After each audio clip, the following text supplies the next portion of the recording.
Okay. Hi, this is going to be the second video lecture. I'm not going to cover the second half of the first set of notes. So, in other words, the first video lecture only covered half of the chapter 2.5 notes. I'm not going to go over the second half just because that's mostly examples, and hopefully you can pick up the rest from the textbook or just ask questions on Campus Wire. Today I'm going to be going over the notes for chapter 3.2, so this is starting on algebraic functions, but the first section, 3.2, is only about polynomials, so this is mostly going to be things we've already seen before, but I'm going to be introducing a little bit more definitions and notation. So let's get started. The first thing, so this is 3.2, algebraic functions. So that's just barely in screen. An algebraic function is going to be anything which utilizes algebraic operations. And so these are going to be addition, subtraction, multiplication, division, and exponentiation. So I guess I'll do a little n there. So basically what this means is a function is going to be considered algebraic if it is any finite combination of these things. So you could have something like 1 over 2x squared plus 5 over x, right? Like that's kind of a nasty little function. I wouldn't want to have to sketch a graph of that or anything, but this is just a finite combination of these 5 different operations. So we can consider this an algebraic function. This is not, however, a polynomial.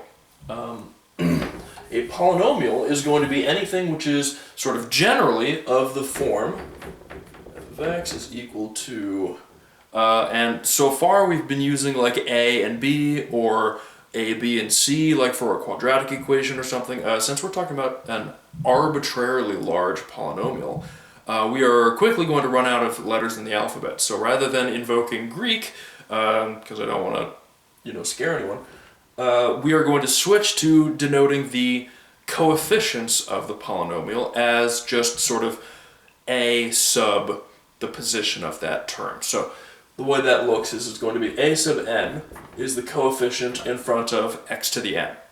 And then a sub n minus 1 is going to be the coefficient in front of x to the n minus 1.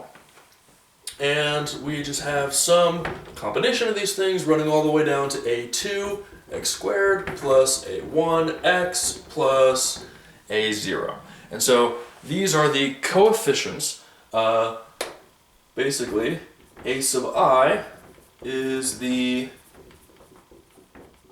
coefficient of the ith term. Of the ith term. So if I say what is the, or here, let's actually do that. Just as a quick demo, if I have f of x equals 4x cubed minus 7x squared plus 6x minus 1, right, just pooping that polynomial out of nowhere, if I then ask, what is a sub 2 for this polynomial? Where again, we're just saying that the coefficients, in this case, a sub 2 should be the coefficient in front of the x squared term. And so in this case, we see that here's our x squared term, and our coefficient is -7, just because it's the coefficient in front of the x squared. So that little notation out of the way. The first thing that we're going to define is called the degree of f in this case. So the degree of a polynomial is just going to be the largest exponent. So in this case, like if we're actually talking about this f of x, then in that case, is the degree of this is n, because everything else has something which is smaller than n, and the largest x exponent is n. So this has degree n. If we go back to that previous example I had, it was like 5x cubed minus 7x squared, whatever. The point is, the largest x exponent was 3. So that previous polynomial would be degree 3. This is going to become a little bit more useful later when we start talking about long-term behaviors of functions and things like that. So yeah, the first thing is the degree of a polynomial is the largest x exponent present.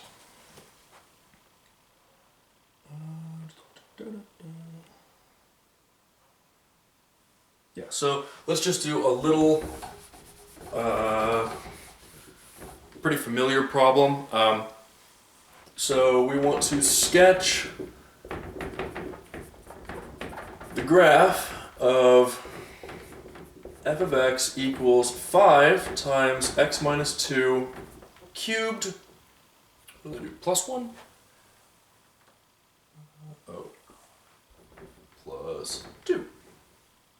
Yeah, so this we can see we could expand it out, in which case we'd have to take x minus 2 and multiply by itself a total of 3 times, which is going to give us some kind of cubic polynomial.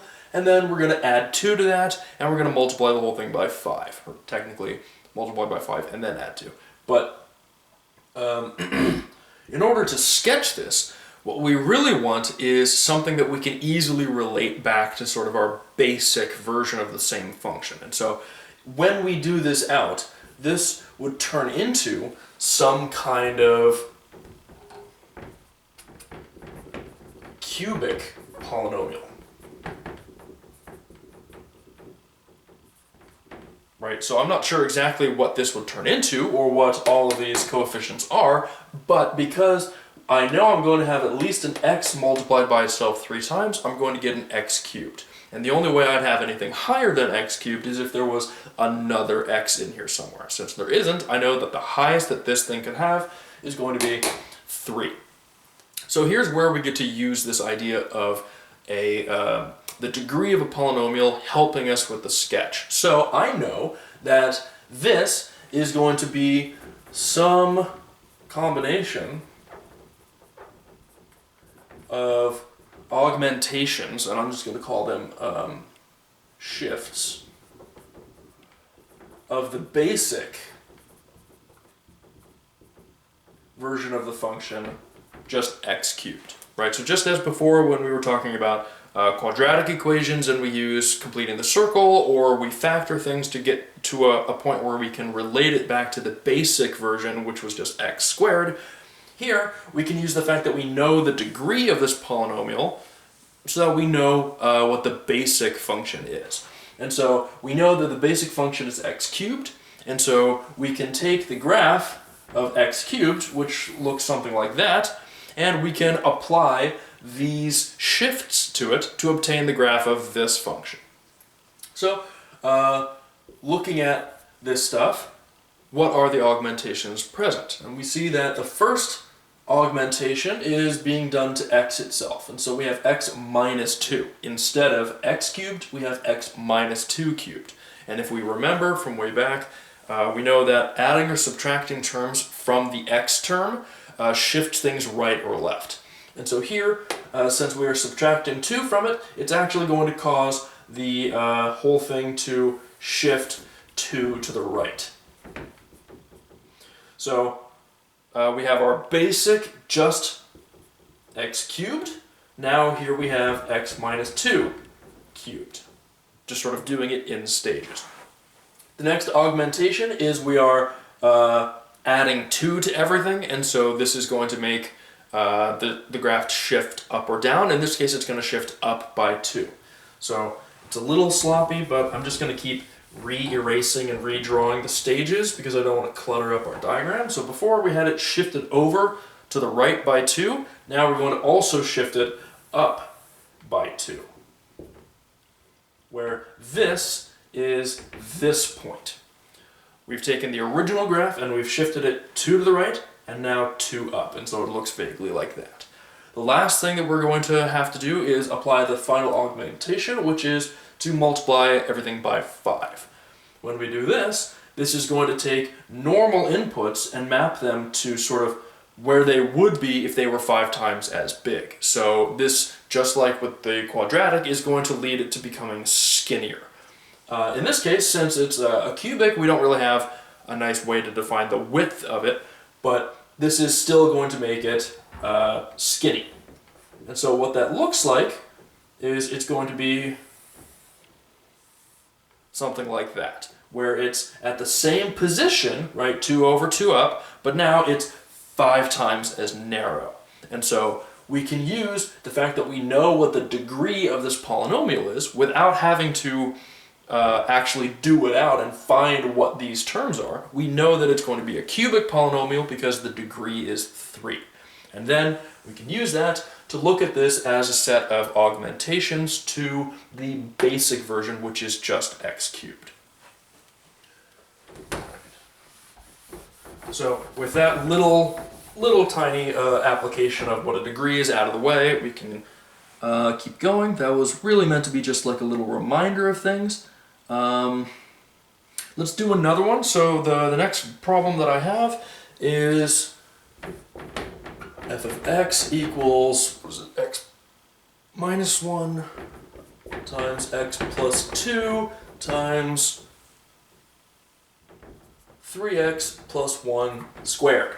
And so I did this simply because we're going to be talking about zeros. Zeros are going to be very important in this section, and sort of in general when talking about functions we need to know where it is 0, not because we have some kind of romance with the number 0, but because that gives us an awful lot of the structure of this function, both in the small scale and in the long term.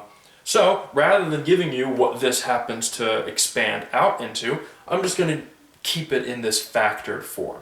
And if we remember, whenever we have a function which is factored and we are looking for where does this equal 0, so where does f of x equal 0? When it's factored like this, we know that whenever any of these individual terms equals 0, because we're multiplying, it's going to cause the whole thing to be 0. And if this function takes on a 0 somewhere that's not given by one of these, then we can show that there's a problem with that. Doing it out logically, then we have like something, and if there's an additional 0, then that means there would be an additional something like this. Like if this function also had a 0 at 5, then there would have to be an x minus 5 term out here. Because without that there, then it doesn't actually have that 0. So if you're given a function which is already factored, then you can rest assured that not only do these produce zeros of the function, they actually produce all of the zeros of the function. So asking where does this whole thing equal 0 turns into the same thing as where do x minus 1 equals 0, x plus 2 equals 0, and 3x plus 1 equals 0. Doing these out is not very difficult, so we can just say this implies x has to be at 1, this one implies x has to be at -2, and this one implies, well, if we subtract 1 from both sides and then divide by 3, this would give us x at -1/3. So I know that these are going to be the 3 x inputs that give us all of the zeros of this function. And so when we are trying to sketch the graph of this, we can immediately plot out some points, right? So if we have, this is going to be the sketch of the graph of this function, and so I can start coming in here and I can say at 1, this is going to have a 0, at -2, this is going to have a 0, meaning it crosses the x-axis right there, and then at -1/3, this is also going to have a 0. And that's just from directly solving each of these individual terms for where they are 0. Next, we can start talking about sign, right? So knowing where these 3 zeros are, we can then break up our number line into a set of intervals, being -∞ to -2, -2 to -1/3, -1/3 to 1, and then 1 to +∞. I'm only using round brackets because we're not actually talking about inclusion or exclusion, so it doesn't really matter. But now that I know where these zeros are, it's broken up the number line into these 4 intervals, and then we can use test points to find where, or rather, which sign these intervals take. Like, is this interval positive or negative? How about this one? And so on. We can see that in here, a good test point might be x equals -3, just because it's inside of this interval and it's neither of the endpoints. Doing that, we can say f of -3 is equal to -3 minus 1 times -3 plus 2 times 3 times -3 plus 1 squared. And I'm realizing that I think I solved that part of the problem a little bit wrong. Yeah, I copied it wrong in the notes, so I'm not really going to bother going back. But for any of you who actually watch this, you will see that I made a mistake when I did this out in the PDF. But, so we can do this. This is just going to be -4 times -3 plus 2 is -1, and then -3 times 3 is -9, plus 1 is -8. And so this is going to be -8 squared, which is 64. And now we can figure out what this whole thing equals. Well, we have negative, negative, so it's going to be positive, and then we have 64 times 4, which is going to be 256. In the notes I have 512, but that's because I copied it wrong. We can see that whatever the number actually happens to be, it's positive. And so we find that this entire interval has to be positive. If we do the same thing with the other remaining intervals, we find that this is negative, negative, and positive. I'm just not going to do them all out. Given that information, we can now come back to our sketch, and I know that from here that way, we have to be some kind of positive. So I'm just going to draw some